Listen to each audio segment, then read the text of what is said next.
Bagaimana tren industrial relation setelah terbitnya Undang-Undang Cipta Kerja beserta peraturan terbaru di bawahnya? Nah, tren hubungan industrial. Baik, di dalam beberapa kir yang lalu, bahkan waktu beberapa kelas offline di beberapa klien DHM, in-house-nya, yang terakhir kemarin 2 minggu lalu IRCG ya, IR Convention and Gathering, itu juga sempat ditanyakan kurang lebih hal seperti ini. Bagaimana analisa DHM atau cara pandang DHM tentang tren hubungan industrial di Indonesia. Saya sampaikan masih sama seperti juga yang kemarin-kemarin saya sampaikan. Kami di DHM melihat tren hubungan industrial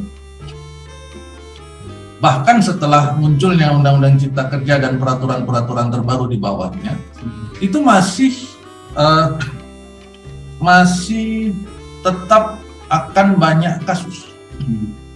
Masih juga bahkan menurut saya ini kasusnya akan semakin berkembang, akan semakin banyak. Baik dalam baik kuantitasnya maupun kualitasnya.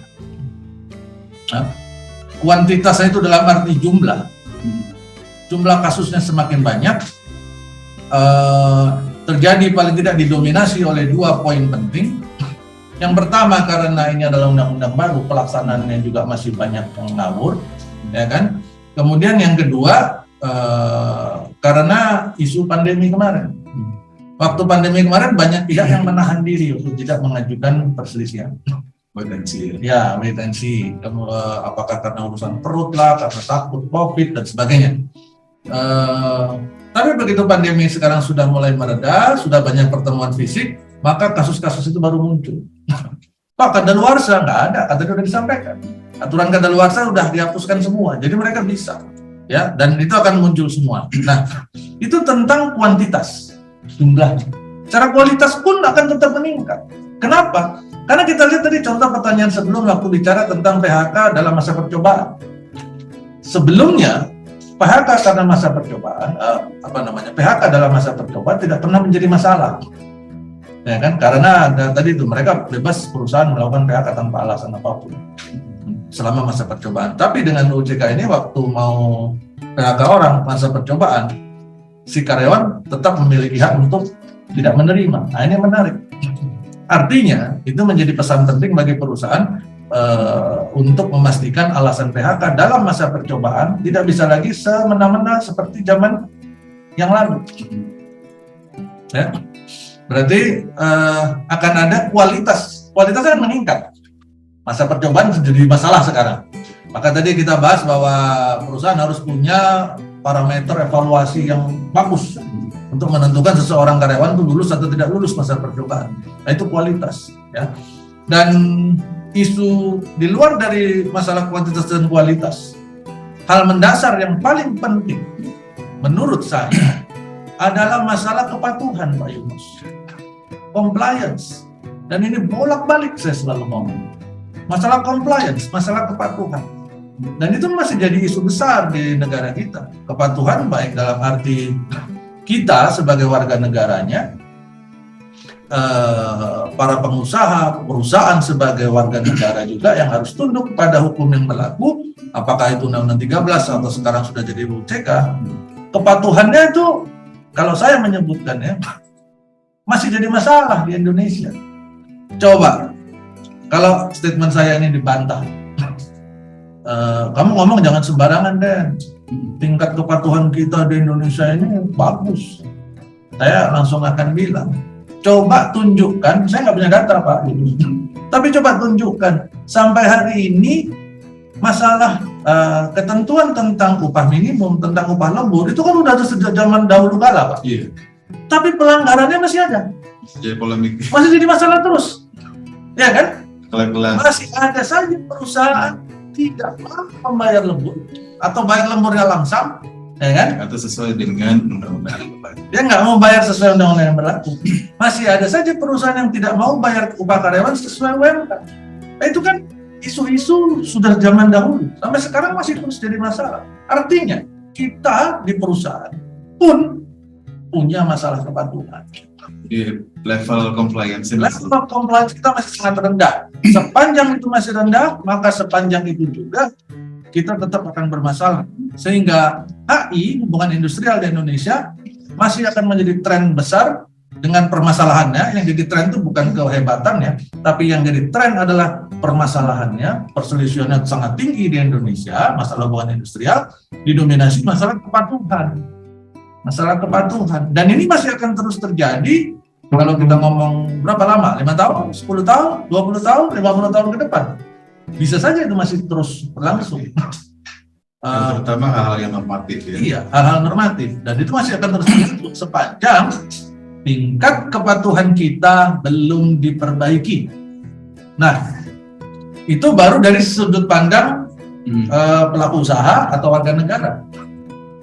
Demikian juga teman-teman kita di pemerintahan. Ini akhirnya sekarang nyodok kan kemana-mana. Teman-teman kita di pemerintahan, praktek-praktek tutup mata terhadap pelanggaran-pelanggaran yang ada di lapangan itu harus ditekan. Sebagai itu kali ya Pak Denny. Artinya adalah bagaimana suatu peraturan itu diterapkan dengan komitmen yang tinggi. Artinya adalah kita bicara masalah punishment-nya dan sebagainya, sanksi-sanksi yang dibuat dan sebagainya, kemudian diterapkan real gitu ya. Jadi itu kan membuat dampak bagaimana memperbaiki suatu sistem, meningkatkan juga tadi level of compliance-nya. betul. Gitu. Nah, Karena komitmennya mungkin salah satu dasar compliance-nya itu tidak naik-naik gitu. ya. Kita ini kan, mohon maaf ya Bapak Ibu, kita ini kan jago sekali kalau bikin aturan. Ya. Teman-teman kita yang memang punya kewenangan untuk buat aturan, tanda tangan dan sebagainya, sangat kreatif, sangat jago kalau bikin aturan. Tapi kita punya masalah dengan komitmen tadi. Kita mau jalanin nggak aturan itu, gitu kan? Kita bikinnya jago, pertanyaannya mau nggak kita jalanin? Terus nanti lempar-lemparan, itu kan urusannya ini, itu urusannya itu urusannya ini, kan begitu? Itu sih rakyat lah harus nurut, kan begitu? Nanti terus dia bilang, itulah yang seragam ini yang harusnya menegakkan, bukan saya. Saya kan cuma buat doang, kan gitu.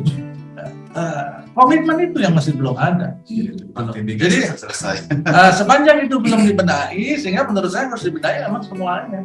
Bukan cuma rakyatnya yang harus ditekan supaya nurut sama peraturan, Seluruh tapi si instrumen. pembuat aturan. Ini kalau saya jadi teringat di beberapa pertanyaan kiri yang lalu, ada teman-teman kita yang mempertanyakan tentang fakta-fakta pelanggaran hukum.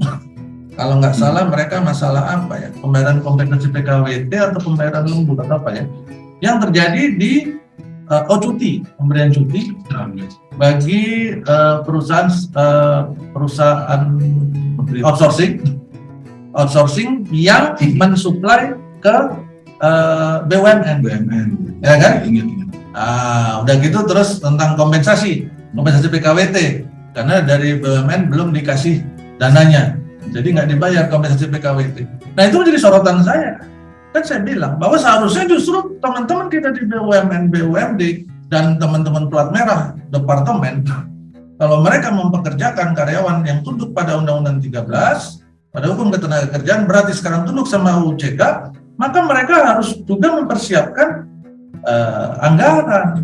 Nggak bisa, nanti aja anggarannya, aturan udah dibuat, lah yang bikin aturan kan, seperti yang saya bilang untuk kemarin, yang bikin aturan kan saudaramu sendiri. Siapa saudaramu? Pemerintah itu, gitu kan?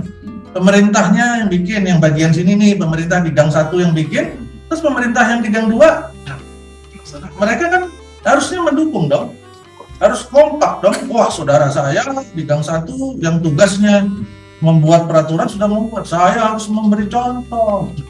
Sebagai BUMN, sebagai BUMD, saya paling duluan memberi contoh. Bahkan, maaf nih, di Kementerian Tenaga Kerjanya harus propaganda itu harus besar. Lihatlah para karyawannya yang ada di Kementerian Tenaga Kerja, yang beraktivitas di kementerian, yang tunduk pada hukum ketenagakerjaan, semua sudah comply. Wah, itu propaganda bagus. Komitmen gitu loh. Lihatlah para sapon yang sekarang beraktivitas di kementerian-kementerian, semua sudah tunduk. Tadi compliance. Ya, makanya belum banyak Pak Yunus perusahaan yang berani, saya nggak bilang mau, berani menjalankan kegiatan HR compliance assessment. Belum banyak gitu. Bukan belum berani, belum siap secara mental. Belum siap secara menerima fakta. ya, jadi belum siap secara mental menerima fakta penyakit yang mereka punya selama ini. Gitu. Karena memang dari sekian perusahaan yang DHM melakukan HR compliance assessment sejak 2014 atau 15 ya, sampai sekarang itu belum ada satupun yang punya nilai hijau yang dominan.